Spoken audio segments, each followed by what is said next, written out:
Do we want to start with Carrie's terrible quote? The only thing as delicious as the first few bites of a burger is a date with a guy as wonderful as Berger or something.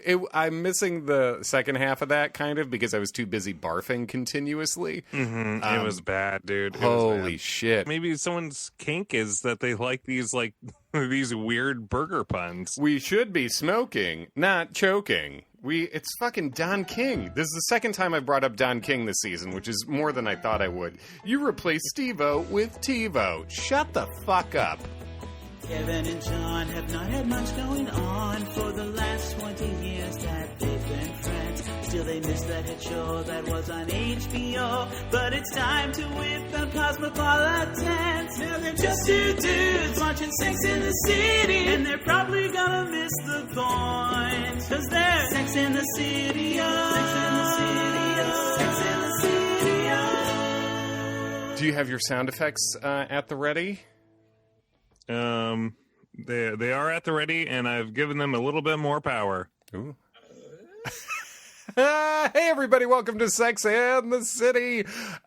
Sex and the City, it's not wrong to say welcome to Sex and the City, I guess, but will I berate myself over that quick misspeaking? Of course I will. I'm sure in 4 or 5 years you'll forget all about it, Kevin. Mm-hmm. Yeah, no problem. You know me, John. You know. You've known me for 19 years. Mm-hmm. How long do you think it takes me to get over a mistake, typically? Like, that I make and that's actually bad? I don't know. I mean, once you get over one, I'm sure we'll be able to use that information. I guess that's a fair response. I'm Kevin McCaffrey, and I'm here with John the Toolman Taylor. John the Toolman Taylor Daly, and we are here to do an episode.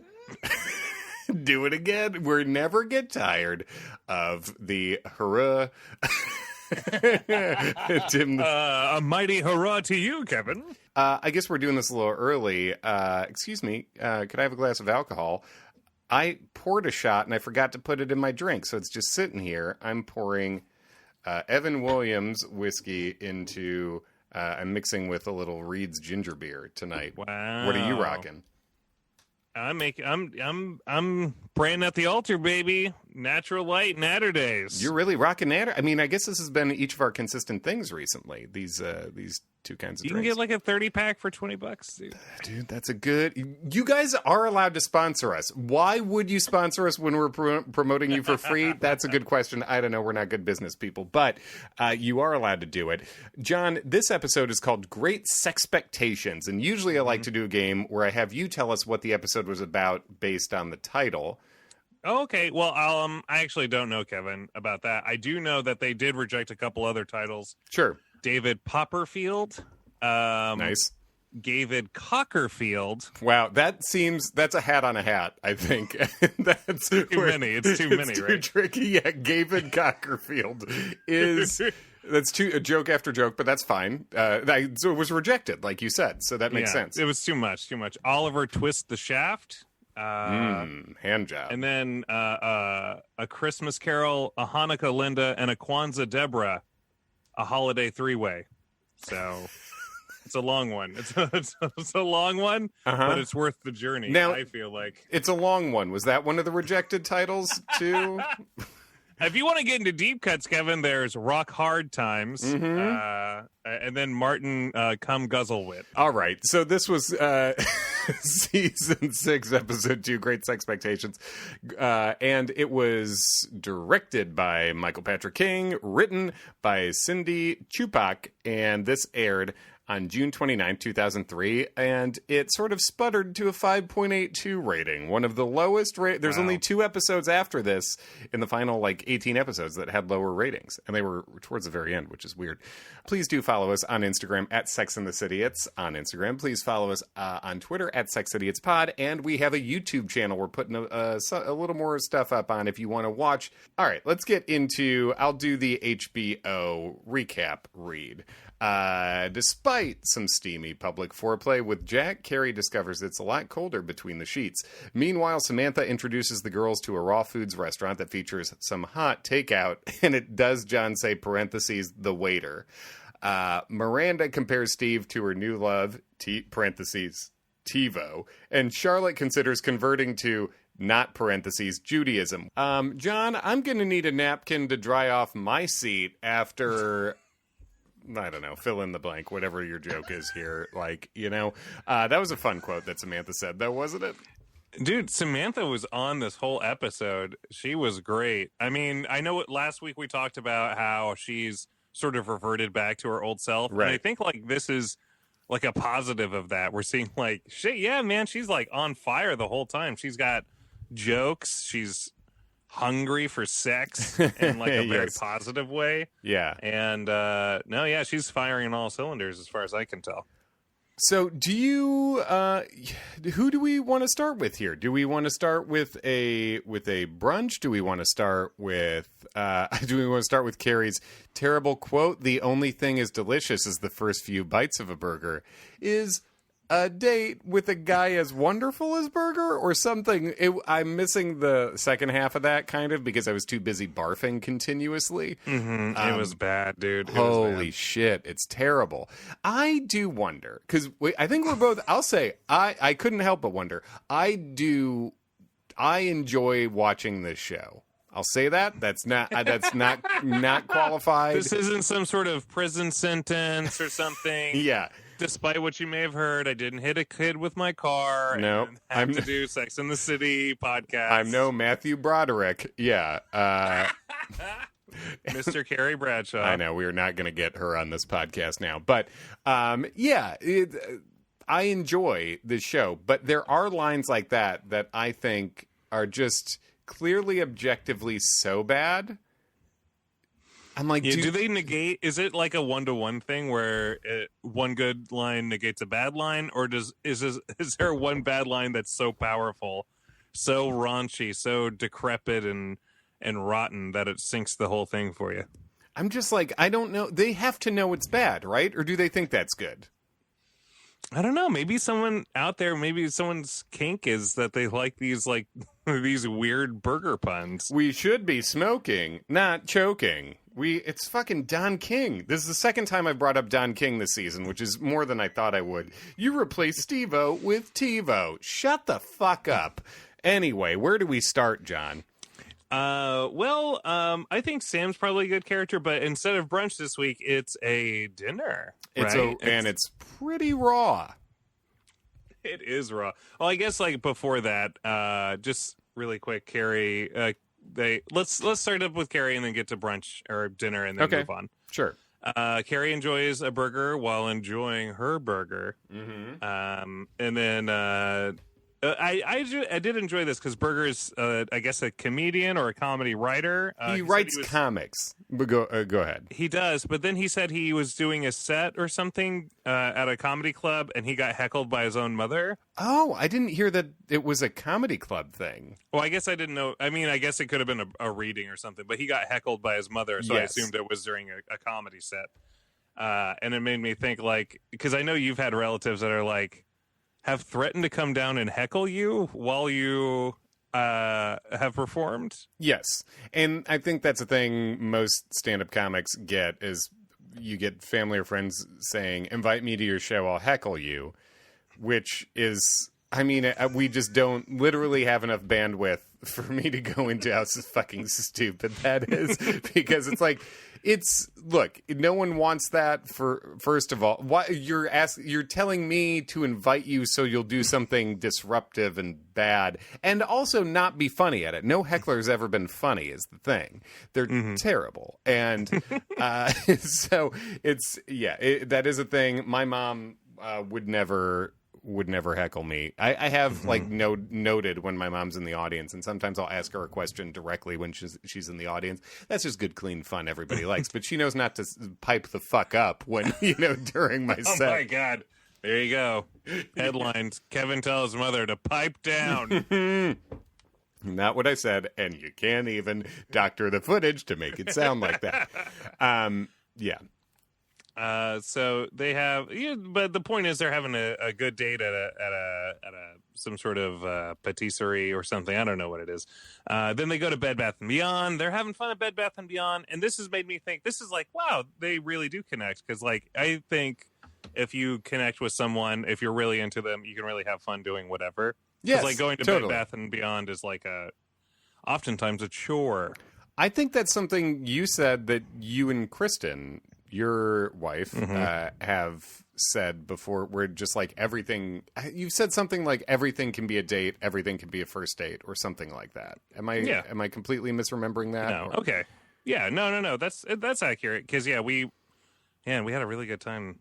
And also during this quarantine, whenever we have to go out or do anything, basically the both of us go because it's just like, I don't know, why not? Yeah, I'd rather be around her than not. They're making out here. They're making out at a different restaurant, which is like less classy, I think, because they're keeping the wait staff there. But if he actually tipped big, he makes a joke about either I tipped big or left a dry cleaning receipt or something. If he tipped big, then this is all fine.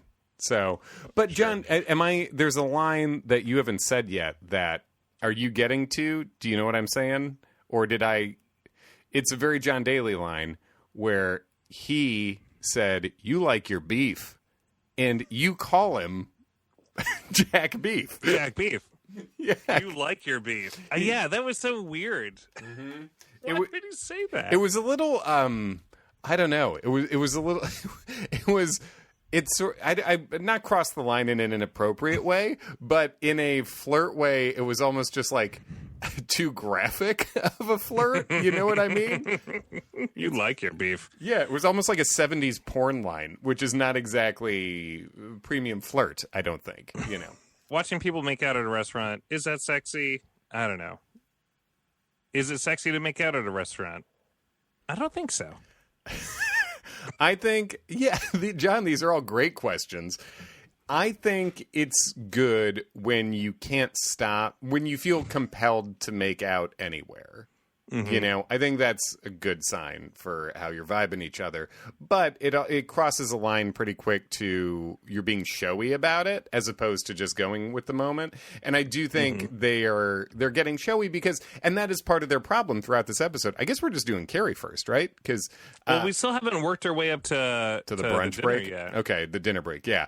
But that's an issue. The title, Great Sexpectations, it's about having too high of an expectation on the sex in a relationship you're invested in.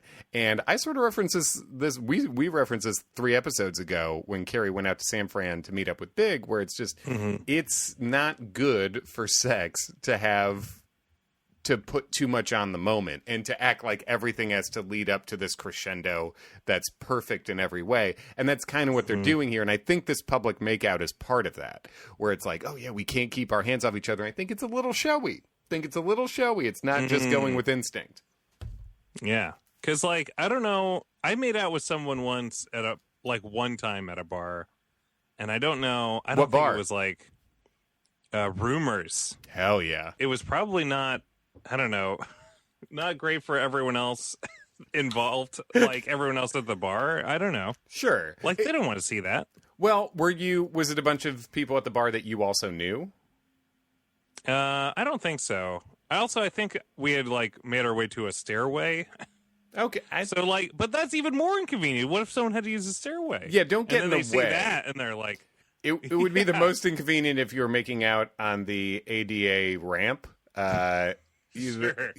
And just a line of 10 people in wheelchairs. Yeah. It's just like, yeah, but they're in their jazzies or something. It is showy, but they do eventually go to the boudoir, and they put the boo into boudoir. Burr, burr, burr. I don't have my sound effect thing, but yeah. It's nothing. Nothing happens. Here's one thing. You can put music on if you're worried about if you get too in your head about making any noise whatsoever. Music's a good thing. People have fucked to music for generations. There's a reason why it's a big hit, but yeah, they're they seem like they're both very in their head about it very quickly. And I wrote, this is like almost as explicit a sex scene as we've ever seen from Carrie, The act of love is being portrayed on screen. Yes, we don't see that a lot with Carrie. And so it's an actual Carrie sex scene, and it doesn't go great, and you can tell. And they're doing like they get the point across. You know, you can get like he's got a look on his face that's just like kind of God damn it. Ugh, all right, well let's ramp it up. I don't know, let's keep going. Maybe if we pretend it's going okay, then it'll morph into being okay. And then she's just like biting her lip and looking not in a good way, you know. I guess he does complete the act, so to speak, heroically. I'll tell you what made this especially sterile for me. It doesn't appear like they're kissing at all during the act of lovemaking. Yeah, and that's like I don't know. I think.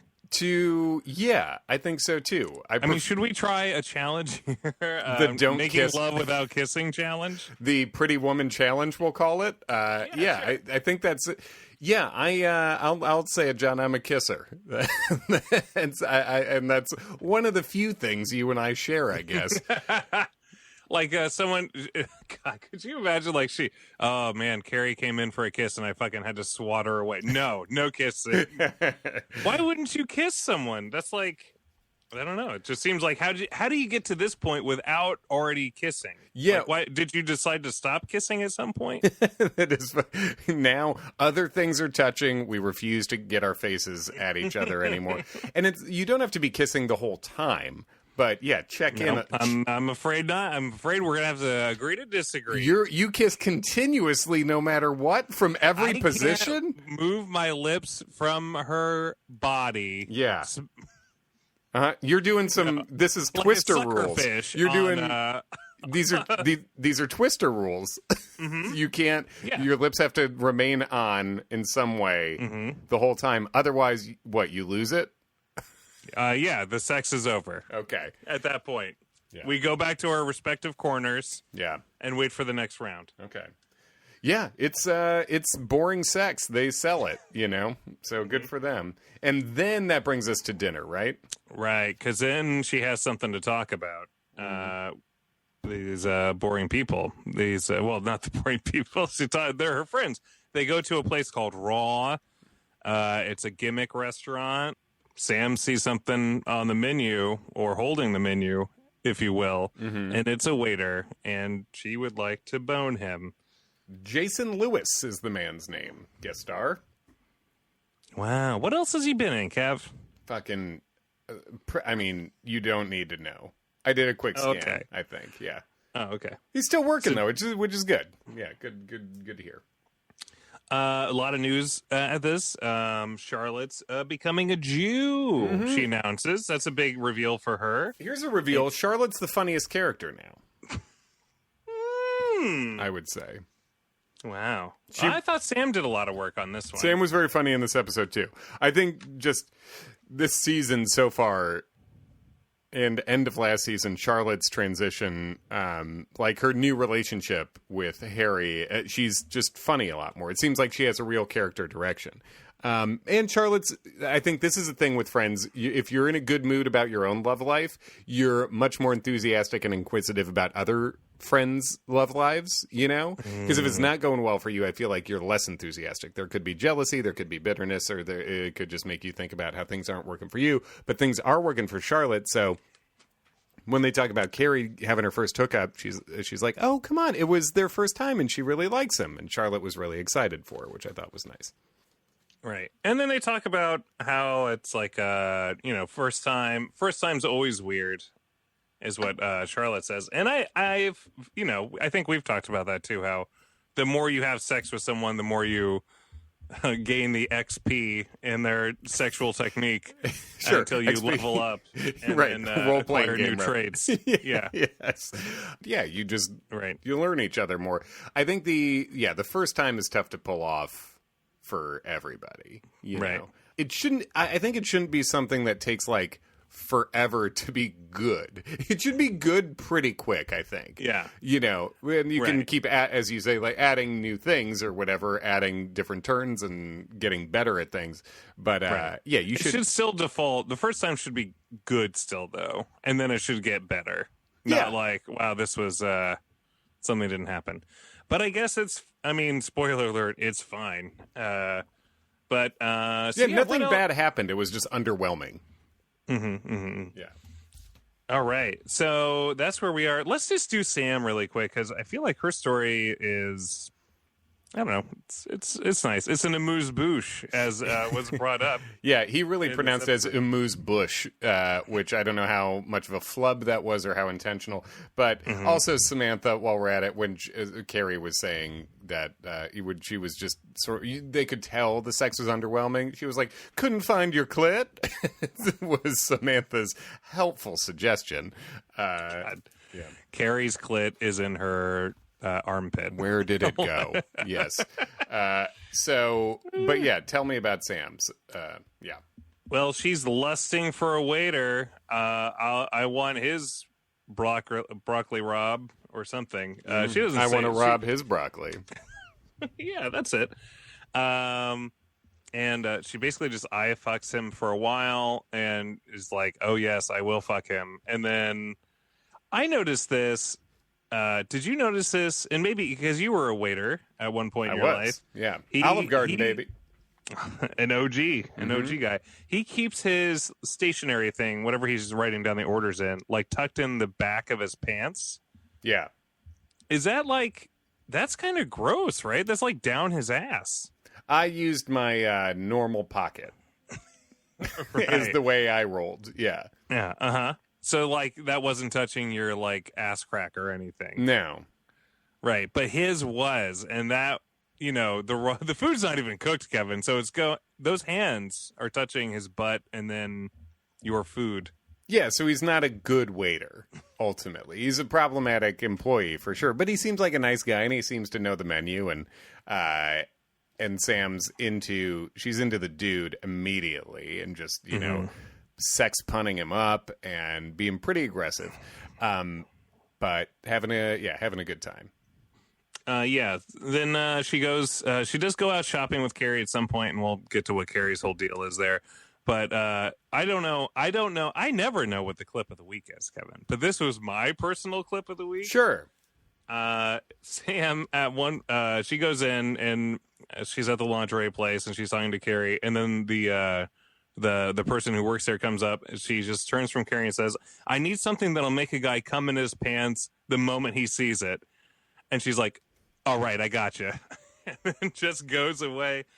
And it's like, man, that's too much. That's too hot. It's too. If he comes in his pants right away, then something bad's happened. John, this is a great sequence, and it actually is what I selected for clip of the week. So let's play it here. Hi, I need something that will make a guy come in his pants as soon as he sees me. Got it. You talk to salespeople like that? I'm here all the time. They love me. Is this for a specific gentleman, or do you just look for that generally? It's for that hot waiter from Raw. I'm sleeping with him tonight, but he doesn't know it yet. I think I have to talk to him. No! Well, we talk about everything else. Honey, when it comes to sex, spray it, don't say it. Okay, that was unnecessary. I'm trying to salvage your love life. The only words you should be saying in bed are dirty ones. One thing that surprised me, Samantha's just being very funny, as she talked, very funny and casually sexually aggressive about her whole deal. But I thought briefly, I was like, does no one ask Sam for sex advice? Because Sam tells Carrie here, you can't, saying the sex is bad, having the conversation that this sex isn't working, if you put it like that, isn't helpful. And I think that's true. I think that doesn't mean you can't talk about what works better for us. But Sam, I think, has good advice here when it comes to that. And it made me think, why don't people ask Sam for sex advice more often?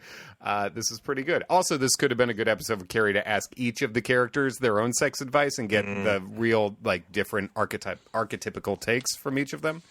Right. Yeah. I would almost say, I wonder if Sam is a good sexual teacher, in that her first advice is basically just, if it's bad sex, just fucking pull the ripcord immediately. Just bounce. Get out.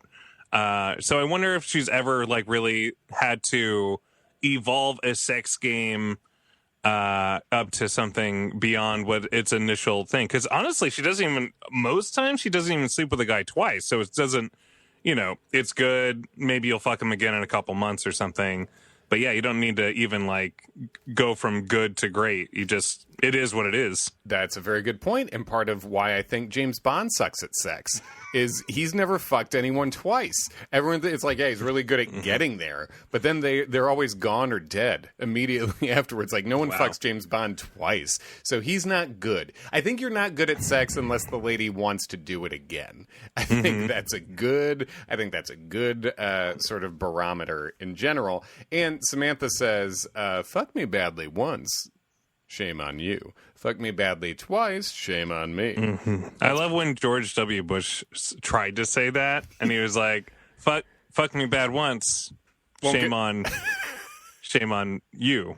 Fuck me bad twice, can't get fucked again. Can't get fucked again. Samantha's own storyline takes her back to Raw, the restaurant. She goes back to try to fuck this waiter, and she notices that, oh my God, I got millions of hoes to compete with. And that's a kind of a theme 2 episodes ago, the season finale of season 5. There was Richard's young lady friends came over, and she was having to deal with them and threw a melon at one of them and broke a window. Oh. So now she's dealing with more younger... Thank you. Yep. Get it right up in the mic. That one's quiet. I can't control the volume of them. Okay. But yeah, so Sam's basically like, I'm going to just wait this out. I'm going to take this guy home and fuck him. And it seems like a lot of ladies are there, and they start dropping off one by one, and Sam keeps ordering gross teas and stuff to keep her around, and it comes down to 2 ladies, and then what happens, John? I do like, too, that the roughage is getting to some of the women, like they have to go take a shit, which is fun. Also, I don't understand why they couldn't just proposition him in the middle of the meal. Why do they have to wait till they're the only person left in the restaurant? Yeah, look, as a former Olive Garden waiter, if you want to have sex with a waiter, you can just tell them whenever. It doesn't have to be. It doesn't have to coincide perfectly as they're closing out their last ticket. So yeah, it's just down to Samantha and this other hoe who's there. That other hoe over there, if you will. A thought, and a thought, and. They're sort of eyeing each other across the way and casually undoing buttons and lowering zippers, trying to get more attention. And finally, Samantha goes across the way and is like, hey, you don't know who you're fucking with, pal. I'm the bish with no name. I'm going to fuck this guy, and you're going to go home and enjoy your fucking cream smoothie or whatever you're getting. I'll just pay for a meal, and you can bounce. And the lady looks like she's going to have a real cash me outside moment. And then just relents. She just, fuck it. And it was a good set of comedy beats. Sam yelling very like aggressively but dismissively, check. And then the zip up. It was a good beat thing. It was very, the direction and editing was very good on this comedically. Yeah. And then she does take this waiter home, and one of the all-time sex montages. I was going to ask you, John. We haven't done a really you to me question yet. How many of these have I done? Yeah, which of the? Well, yeah, that's a good question. How many? I was going to say which is your favorite, but how many of these have you done? Well, my favorite's obviously, I assume everyone's favorite, where Samantha is on her back with her legs over her head, and then the guy's sitting on top of her like Rodin's The Thinker. Yeah. And I guess his dick's inside of her. Basically like 69, but if they were facing away from each other. So maybe it's a 96, I guess. Yeah. It's a 96 situation, and she's covering her boobs. It sucks that people had to do this for this shot in general. Hopefully they had fun with it. It's a big goof, but it seems like it. Yeah. It seems like there was, I'm sure he was wearing a Houdini or whatever, one of Kevin's favorite pieces of clothing. Maybe that, but even then, even in that case, I mean, they were getting, skin on skin, very much. I mean, and I should say, and then maybe, I'll tell you what, you say what yours is.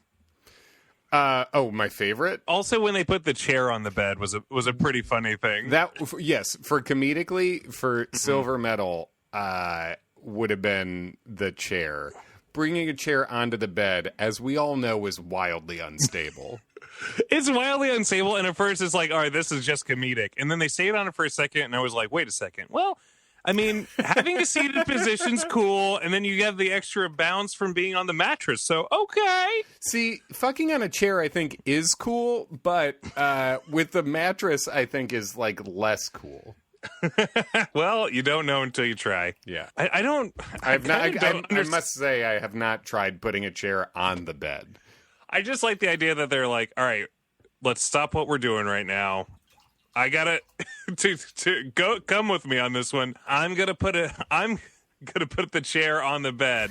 Who I don't know which one did it, but the other one had to be like, well, this is highly unorthodox. I don't know about this. Yes, but I'll allow it. I don't understand what the point of all this was. Kind of. I mean, it's just like well, they had a big night, and I thought it was a pretty great. It was a funny quote that tells you a little bit about both of them when he tells her, just so you know, I would have gone home with you on Tuesday, like the first time. And she says, well, get back down there and make it up to me. And then he just goes, awesome, and then goes down on her, which is hilarious. And she comes instantly, yeah. She does. Great. She does have that condition where you orgasm immediately. Which sounds like fun, but I'm sure could be distracting at work and stuff. Could be. It's just kind of weird because I'm used to her learning a lesson or some shit like that, but like not at all this time. This was purely, I see a guy I'm going to fuck. I sort of outweight some people, and then I just go fuck them. Yeah. John, did anyone ever, when you worked as a sandwich artist at Subway, was anyone ever like ordering pickles till closing, trying to, get with you? Yeah. They asked for my 6-inch. Nice. You did a nice and reasonable sized dick to ask for. Well, they didn't know. No, they didn't know. They didn't know. They had to guess. Yes, exactly. All right. So who next? I liked Miranda's as well. Miranda's another petite amuse-bouche. And so basically her boyfriend's Tivo in this episode. She's been Tim Tivo, the former Christian football player turned baseball player. Current Christian, former football player, yeah. But baseballer now. Yes, he current does baseball player, yeah. Tim Tivo. So basically she's recording these BBC episodes. She's really into this show where it's a black guy and a white woman, and it's very dancing around each other, but they're gonna fuck, and then they do, and she's very excited about it. Some very good Miranda acting as she's watching this, I think. And I think Mimi looks like Miranda, by the way. I think that's why she likes it. That could be, and I did not catch that, but that makes sense from a casting choice. And Miranda says, they surprised me with something I might like at some point, and then the DVR breaks because Magda fucks it up. That night, did you notice that fucking Miranda is wearing makeup for her date with Tivo? That's another great. She dolled up, dude. She dolled up for this. She's wearing eyeliner and everything. It's her boyfriend. Yeah. That's a good catch, John. Yeah. So Magda sits on the remote, and her magic ass deletes everything on the TiVo, apparently. Right. And then we have this is a fun mapping exercise where Miranda is on the phone with the TiVo representative, and it's like a breakup, or they're trying to make up, but it's not working. They're trying to mend the relationship by mending the broken TiVo, but it's just not working. Yes. They're having the same old fights. Yes. It's a good fight. Did you notice what else was on her DVR, Kevin? No. Daily Show, Crossfire, What Not to Wear, and Poirot, baby. Poirot, your boy. My Belgian detective. What Not to Wear. My little Eggman. What you do watch that. What Not to Wear, a real timestamp of the mid-aughts, early mid-aughts. And she previously, in a previous episode, said that she would go to bed with Jon Stewart every night. But the main notable thing for me here, and stop me if I'm going too far, but was Steve fixed the DVR, and that fixing the DVR was yes, keep it playing, because it is the real way to her heart here. It's a thing that actually affects her day, that she wants to have, that makes her happier, is having this DVR work. And Steve fixing it it's not traditionally romantic, but ultimately it is like the most romantic thing you can do. It's making her happy. Oh, dude, there's nothing. Yeah, Kristen loves it when I fix anything in the house. Yeah, she loves it. It's great. That was my question. Was going to be what is like you wouldn't think is like a sexy move, but like is the thing that you do for your woman that she appreciates the most. I feel like at first I think she appreciated it more because I was basically a helpless baby bird trying to fix things or whatever. Yeah. And then it was like, oh man, this guy can fix things. That's great. Which is like good, and it's a good way to get me to do it more. But then the more I do it, I feel like I'm getting it's a diminishing return a little bit, and now I'm just like fixing things around the house for no reward. What sort of manipulation is this? I say. It's nice. Yeah, fixing stuff. I highly recommend it. Yeah. Especially like computer stuff too, where it's like you can really make that seem hard, but it's not hard. I've definitely recovered files before. I've figured that out. I was going to say for me, I think it's recycling. Ooh. Yeah. Kevin's got a bag of garbage in his freezer right now. Yep. Jamie's very into the earth, which if more people were, everything would be less of a problem. But she really likes composting, but getting food trash to the appropriate place takes some doing. It's like once a week, and sorry, that was not the right sound cue. It just sounded like hell. But there was a time when like I've rarely made her happier than when I went to the place and they weren't open when they said they would, and I went much further to another place that was, and I dumped all the trash. Dumped it right down the storm drain. That's great. No, I didn't. Could have. Don't think I didn't think about it. All right. Woo. So that's Miranda, right? And then she gets to see her beloved show people fuck around. So. Right. She did say to Steve, "I love you," and then she had to quickly recover from that. Yeah. But it's just like, come the fuck on, guys. You guys are going to get together. I feel like this is a foregone conclusion. I think so, too. I think that's happening. Great. So that is Miranda. So now the next two biggies. And I actually think Carrie's is a little less biggie, as you alluded to earlier. I think Charlotte's is maybe bigger overall, but I think less big as an episode. So I want to do Charlotte next, and we'll close with Carrie. There is an insane quote that's something like, when Carrie is writing and she says, if it's not sex, there's always a problem waiting for the other shoe to drop. If it's not sex between me and you, it's because someone becomes a Jew. And I like record scratch. It was like, hold the fuck up. I know you really got to clarify your friend's situation before you make that statement. That sounds... No, that's a universal thing that applies to most people. She could, of course, write that in an article and have millions of New Yorkers be like, yeah, that's me. Yeah. Charlotte, who at the dinner is rocking real Maid Marian realness with that dress. And that corset, baby. Yeah. Reveals, I'm becoming a Jew. This is all for Harry because he needs it. And or he says he needs it, and she goes to the synagogue, and she's dropping shaloms on like the guy who's either the janitor or I was going to clearly not a Jewish guy. Yes, right. So she drops that and goes and knocks on the door and says, "Hello, I'm interested in becoming Jewish." And the rabbi says, "We're not interested," and closes the door. Haha. You shall not pass, is what he says. That's from the Gandalf movie. Yeah, the Gandalf movie, Weekend at Gandalf's.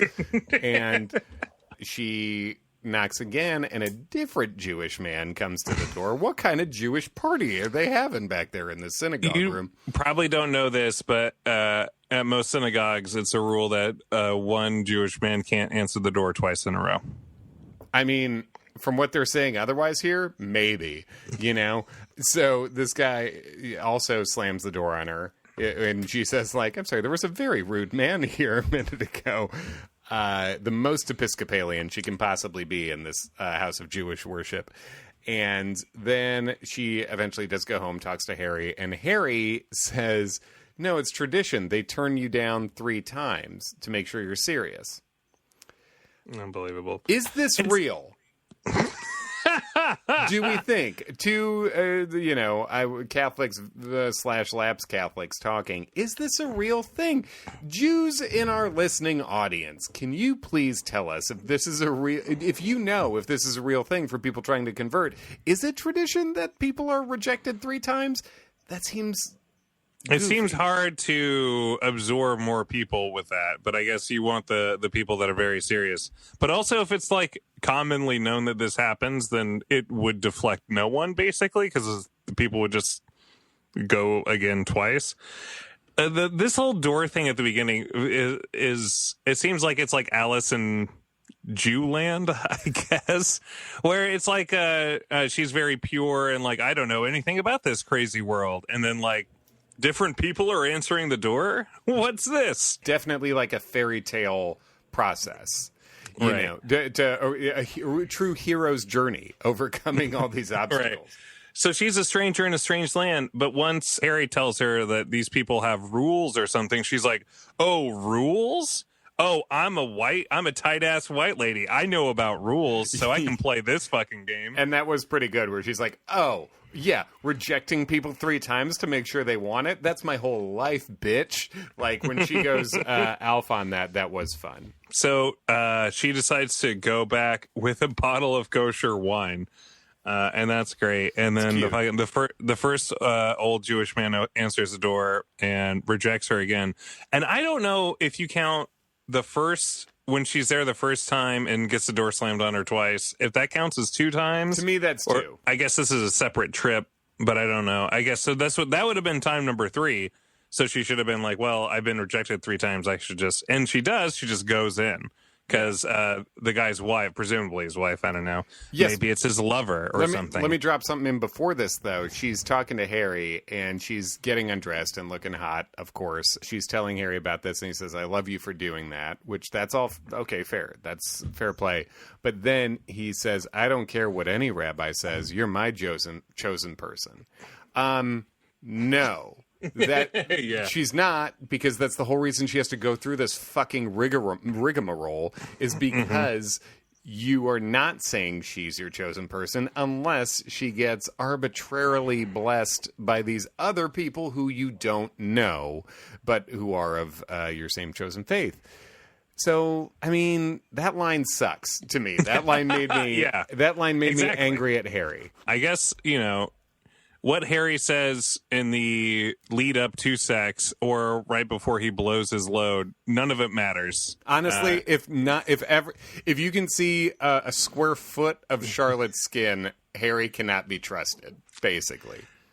Wow. You know what? I don't know much about Sex and the City. I do know that the second movie brings them to the Middle East, and I wonder if Charlotte's religion is going to play a factor in this. Oh, she just stays in Israel, huh? Is that what you're thinking? I mean, your words it's a tricky political situation. I don't like to talk about politics. We're still 5.5 months from this, so we got some time. Yeah, but do you think she's going to have a bat mitzvah, Kevin? No, but maybe she should. I don't know. She looks young. But I think you were alluding to when she basically breaks into the rabbi's house before. Right. The wife answers the door and says, he can't see you right now. I'm sorry. And she's like, fuck this. I'm coming in. And I thought I was going to be like, holy shit. Are they going to have him doing like a bris or something? Where it's like, why would you answer the door in the first place, guy? If you couldn't be bothered by someone knocking at your door, why answer it? Turns out that they're having, I want to say a Seder. That seems that's right. I don't think Catholic, that's right. Catholic to Catholic. That seems right to me. But they're having a real Jewish dinner with the family, and Charlotte comes in, her phone goes off. There's, she's a sore, sticking out like a sore thumb here. Eventually the guy's like, you know what, stay and learn. And she says, I have to be somewhere else, and then cuts it off and says, I can skip it. And it would have been a thing with Harry, so she can absolutely stand Harry the fuck up to do this. She does do like a lot of like awkward things. Goes off, someone sneezes, and she says, Jesus bless you, which is weird because that's not the phrase people say. Yeah, and then the youngest daughter says, Jesus doesn't even go here, and then that's awkward. My Messiah lives in Canada, so you probably haven't seen them. And this, I think, a big theme around all of this is just like, and Charlotte references this at some point, but she fell in love with someone she didn't expect to. Now, I was just going to say, it's weird that, like, she's been dating this guy for as many episodes as Carrie's known Jack Berger, right? Almost exactly. I mean, it doesn't seem like Carrie and Jack Berger are ready to get married or do any of that. Like, it's hard to tell how much time's passed, I guess. Is Kristen, as far as a profile, the person you thought you would marry? Is there anything particularly surprising about her? I just didn't have a profile about someone. I don't even know if I ever thought I'd get married necessarily. Yeah, like same. when I was, I didn't think, I'm going to get married. Mm-hmm. I'm going to have a bunch of kids. I'm going to have a baby every year from here on out. I know. Someone's got to put a stop to it. But I mean, honestly, she was raised Catholic, is Catholic. She speaks her mind. She's hot. She's a hot lady. So, I guess that's my type. Hot Catholics who speak their mind.com, John Daly's dating site. So now I think that brings us to Carrie. Woo! Carrie. Carrie's having bad sex. You know what I'm talking about? It's the type of sex that you want to forget about. At dinner, I believe, she says, I never had to work at it with someone I like. She said, because the other ladies are trying to be cool about it and be like, it was the first time, so maybe it's going to be weird, and, you just work at it. And she said, I never had to work with it with someone I like. So, and then I forget who says it, but someone points out that it's the thing that the expectations were too high, which we said 3 episodes ago was bad. Yeah, get with it episodes. Yeah. Get with it, David Popperfield. I did also write down that both times, so both of the, and stop me if I'm going too far in any of this, both times we see them having, to Carrie's words, underwhelming sex, Berger on top, Carrie on her back, Carrie's just looking around hoping for it to get better. Seems to me a very Carrie way to complain. Carrie's not really taking charge here. She's not doing anything to make it better. She's just like, be good sex at me, and then and both times, and at one time, fine. But the second time, switch it up a little bit. And she's just waiting for it to get better. She's tried nothing, and now she's out of ideas. Yes, exactly. And I wrote down, I was like, we've said, or at least I've said, that I think Carrie is actually average to below in bed. And I think I was like, is the reveal here going to be that she's not good? Because that would be fun. And it wasn't really, but yeah. Like she does like a high fidelity thing where she goes and talks to her exes and they're like, no, yeah, you're bad in bed. Wait, you thought that was good? That was the worst sex of my life, No, Carrie. you're just so funny. I love jokes that my dad would make coming from a little fashionable lady. That's kind of my kink. Do you ever wonder, why do we keep things interesting? How do you keep things interesting? Was that the fucking prompt this time? Her thesis statement? Oh, I've already crossed it out, but I said it earlier, I think, whatever it was. Yeah, it was something like, it was absolutely atrocious this time. Atrocious. So they have a bad time twice, and then they're like, all right, they do, she goes on the Samantha, whatever her last name is, sex tour. Yeah. They go to the Sam Jones, we're going to the lingerie shop. We're going to sex you up, girl. Mm-hmm. Here's what you do. We're going to get you some lingerie. Mm-hmm. And they're talking about not just lingerie, Kevin. I'm talking about these fucking sexy shoes. They're buying these fucking sexy shoes, and I'm not ashamed to say it. I creamed myself. In your pants. Yeah. Now, I thought we might agree on this, and what I thought we'd agree on was I'm going to guess about you, John. You don't give a fuck about the shoes. I don't. I wrote, has a shoe ever made you horny? Go back to our Austin Powers episode 3 or 4 episodes ago. Yeah, here's the thing. I think her shoes, the effectiveness of those shoes is similar to the effectiveness of most lingerie. And from a guy's perspective, I think what it is, sure, yes, it's that it looks hot. It's great to look hot. Love it. Love looking at it. All that stuff is great. The main turn on about it is that it tells the guy that you're into it. Yeah. Right? Isn't that... tell This me... is a green light. It's a physical manifestation of a green light. Yes. To me, that's the biggest turn on about it, is that like, oh, you want this. Like, you want it. You're into this right now. This is great news for me. And if it makes her feel sexy, that the total sexiness quotient goes up. A rising sexy tide lifts all boats. So exactly. If she's having a sexy time, I'm going to be having a sexy time too. Absolutely. And Carrie is trying really hard outside of the bed to make the sex good. You know, and that is something. I don't want to discount that. Right. Yeah. And like, I would just wish that they had a warning before they showed these fucking shoes on TV, because I fucking ruined these pants, my dude. I jizzed them up. Look, I don't like talking to John after he's nutted a lot, but here we are. John's gonna have a baby soon. We have to stack up these episodes. We're trying to record them as quickly as we can. Kevin's trying to get all the jizz out of my nuts. I didn't wear the shoes. Don't mislead people. No, but you don't want me to have another kid, so you want all the jizz out of my balls. I would prefer which is where they're stored. Yeah, I don't even know how much of an opinion I have about you having more kids, but do I want your balls to have no more stuff in it? I guess, yeah. I think we're on the same page about that, but I do appreciate that she's trying, even though she tries literally not at all in bed. She flops on her back and is like, "Make it good or else." But she talks to Sam and she's like, "Oh, I can't dirty talk either." And Sam's like, "Get drunk." So then she tries too hard to get drunk, which I get. I've been there.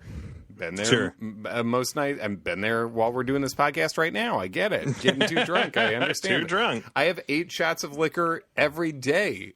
That probably is too much if you look at it on paper. But she gets home and she does a very funny thing where she's showing her boobs at him and she says, "Look at that," and then just throws her boobs out at him. It's great. They're good boobs, yeah. She's probably never had better boobs than right now, I would say, right? Mm-hmm. No, they're great. Very good. But yeah, too drunk to bone is the sad occasion on this evening. It's tough. It is, yeah. You just pass out. Kristen got, no, I shouldn't say. I'll tell you later. Okay, all right, that's cool. That's a Patreon. But they pass out. He passes out first, and then she, I guess, quickly follows suit. Yeah, he's trying to stay up, and he just can't. And even if he did stay awake, he wasn't going to be able to fuck good at that point. He's too drunk. But John, I was going to ask you, ideal drunk level for fucking. What is it for you? And it could be number of drinks. It could be a description of your vibe. I'll tell you what I do enjoy, and I may have shared this. Man, having sex on marijuana cigarettes is pretty good. And having sex on alcohol is good too. I just don't have like there's been too much, but who knows when that is? Who could say? I'll take weed sex over alcohol sex, I'd say. That interesting. I've never smoked weed, as you know, but I've been drunk for 20 plus years. So, and also I love when I'm hungover. If I'm hungover, I love to get off. I must have told you that. Probably. I mean, I guess. I like to put on a fuzzy pair of shoes and just go to town. It helps you feel better. Well, I think when you're hungover, there's something in your brain that's like, anything in my body I want out. Whatever. So yeah, if that helps. Everything's got to go. That's pretty much it. They bang. Yeah, they do have sex. They have sex twice bad, and then the third time they have sex in the morning, and they kind of get honest with each other, which is what. And they're both like, Carrie's saying, "Yeah, I feel like it should be better. We're better everywhere else." And Berger says, "I'm not bragging, but I've been told I'm good at this sometimes. So I shouldn't be this bad, and I know this is bad." And then he goes and he gets like salt, and it's kind of like they do sort of come the closest to combining their vibe everywhere else with the bed in that moment. And then he brings over salt and pepper shakers to simulate a restaurant. Dude, do you think there's been like a guy that's had sex that like hasn't been told that they're good at it? Like, I think that. I mean, that's a very good question. the woman is, or other man or whoever is probably going to be like, at least in that moment, like afterwards, like, yeah, that was good. Yeah, that was. Oh, I think definitely, because you don't have to say that was good to come out in a pleasant way, you know? Right. So I definitely think there's dudes who have not ever been explicitly told they're good. But I think they were. You know what I mean? Nah, yeah, I definitely would say, yeah, there's definitely a large number of men that would take no critique as a compliment. I did great. Yes, exactly. Yeah. I think that's the main thing. But I think there's a lot of instances where there's just in the interest of pleasantries and stuff, like, I mean, if a guy like totally blew it, like, it couldn't get it up or came too early or something like that, and then the woman has to be like, oh, that's okay, we'll try again or something, like obviously that's demoralizing. But I just think that a lot of times someone's just no one's gonna be like, dude, that sucked. Get the fuck out of here. Yeah. I think it happens more now than it used to, but yeah, I think that's right. Also, it's just like, I mean, that's just being rude, you know? I know, right? Yeah. Because it's not like anyone tries to suck. I mean, some people are selfish, I think, and that's a different thing. Anyway, I've been told I'm good, Kevin, so I don't know what those people, what they're... Honestly, John, I'll say it for the world to hear. I believe you can knock it out. He's mostly dancing right now. That's why you can't hear anything. Everyone should probably dock themselves a point or two from what they think they are, you know? But you probably have, I bet most people who are bad know they're bad, you know? Eventually, they're just sort of talking, and they say that they're going to they're going to talk it out or something. Yes, and they morning bang, and it goes well. So maybe they're morning bang people. You know, that's not, you can transition from a morning to a night, you know? So yeah. And things go well. Her shoe comes off. That's how good it is. Her shoe falls off. I thought this was a good episode. There was like kind of a lot of different stuff going on that I thought was pretty well told. Yeah, for sure. Yeah. I like the Miranda's dating the TV thing was great. I didn't care for the Sam stuff. I just feel like it wasn't a story at all. But Charlotte's... You got the montage, though. The montage was good. And her shoe came off during that as well. She when she was getting fucked by the curtains, she kicked off her shoe. Well, I think that's it, folks. John, give all the plugs. I mean, first of all, do you have Instagram? Because you should download it. And then after you download it, follow us on... Sex and the Idiots on Instagram. And then after you're done looking at all the pictures we put on there, which are numerous and beautiful, and I'll tell you what, on Instagram, if you send us a picture of the horniest shoe you've got, a shoe that will make a man come in his pants upon seeing it, I'll put it on Instagram. Send it to us and I'll put it on there. And for the world to see and possibly, blow their load. Possibly. And then you can go, then after you've done that, after you're done sending me photos of your shoes, please come to Sex Idiots Pod. Follow us there. Retweet us. Yep. Follow us, retweet us. And rate and review us if you don't mind. We'd love to have that. We have, only most of the first half of the second to last season left. And then, thanks for listening, everybody.